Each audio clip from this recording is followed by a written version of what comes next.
Okay, yeah, this is my uncle Bob Boulder. That's what we called him. My cousin Bobby was their oldest son, and Ethel Allen. She died in 1999. I didn't know when she died. He died in 1997, apparently. Anyway, that Ethel was my dad's sister, and Mom was his sister. So that's probably another reason why we were here in Pinedale. And again, this is where my dad and my mom are buried. Anyway, when my dad died, he died in Provo, Utah, and they had the funeral there. And Bill Ward put his casket in the back of his wagon and drove it up here. And halfway up here, he ran into a storm, and it took him almost 2 days to get up here. Well, it took him all night long to get through the storm. When I and Lena came up, I imagine some of you kids were here. We came right up here because we were ahead of the storm. You can see Dad died in 1998. He was 88 years old. He was born in 1910. My mom she died in a nursing home. I was with her when she passed. Anyway, we came up here. She wanted all our kids' names on the back. So I guess you can say I got my name on a tombstone already. My other uncles, the other Ted Allen, I think are moved over there, or buried over there, and some of the more boulders are buried over that way, but I've never been over there. We could go over to the roster or whatever it's called and see where they're buried. But the other thing, way over here in the pine trees, if you want to walk over there, is where I think it was my dad's grandpa was buried. His dad was buried in Rock Springs because that's where he died when they lived there.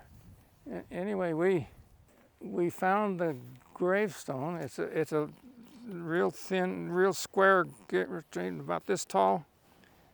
And what was it, 4 years ago? We came up here and put a gravestone on his wife's grave because it never had a gravestone. It's kind of an interesting gravestone because it has a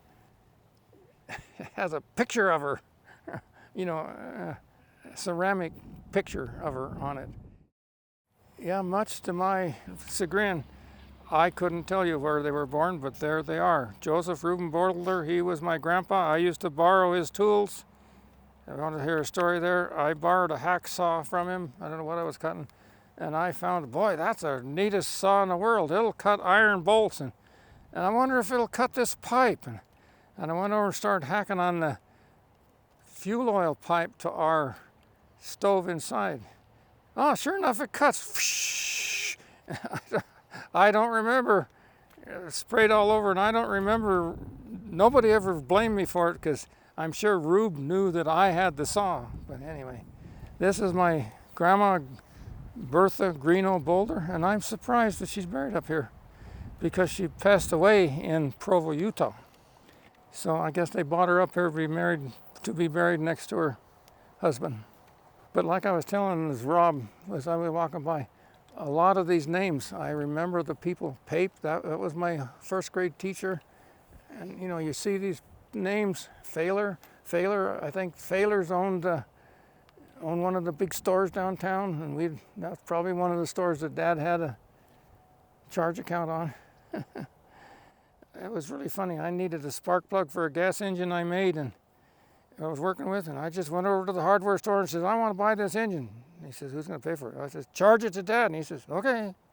And so I got the spark plug without having to pay for it. Anyway, now we're going to walk over where I think it's my great-grandfather was buried. Okay, again, here we are at Lewis Allen's gravesite.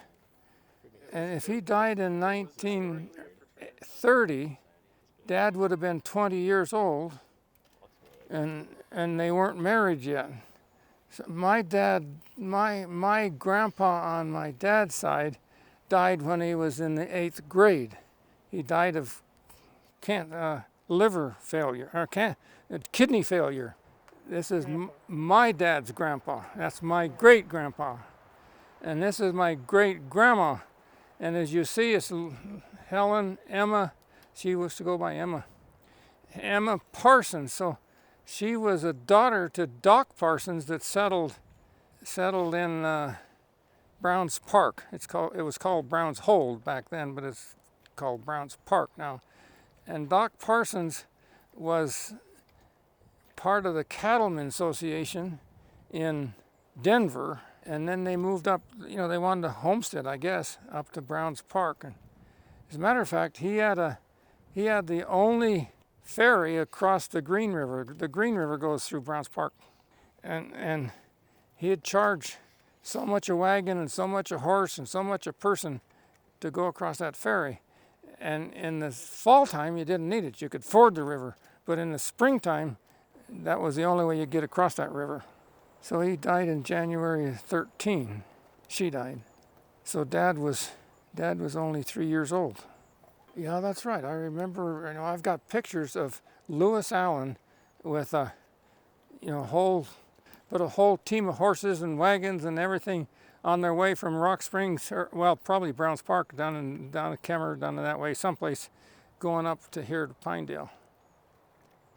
Yeah, I didn't bother to take you, but there's Allen houses. Well, probably not anymore, but there's sites where the Allens, Paul Allen and Helen, all these people had homes here in Pinedale. I guess that's why Dad moved up here, because a lot of his aunts and uncles lived up here. But you see that gravestone for Helen, Emma, is new. We put it there maybe 4 or 5 years ago. I don't remember exactly the year. But this one is original. So what did he do for a living, Lewis? I don't know. What little I know of him is he moved up here and I don't know what he did. He only lived to be 51, Rob. Yeah, my grandpa, Will Allen, that's Lewis. Will Allen is my grandpa. He, like I say, died when Dad was 18 or so, or in the 8th grade or whatever, and he was running a trucking company. And I didn't give a picture of him and his truck, but if you search the pictures that I've given to everybody, you can see him in a truck with culverts and no way to get in the truck.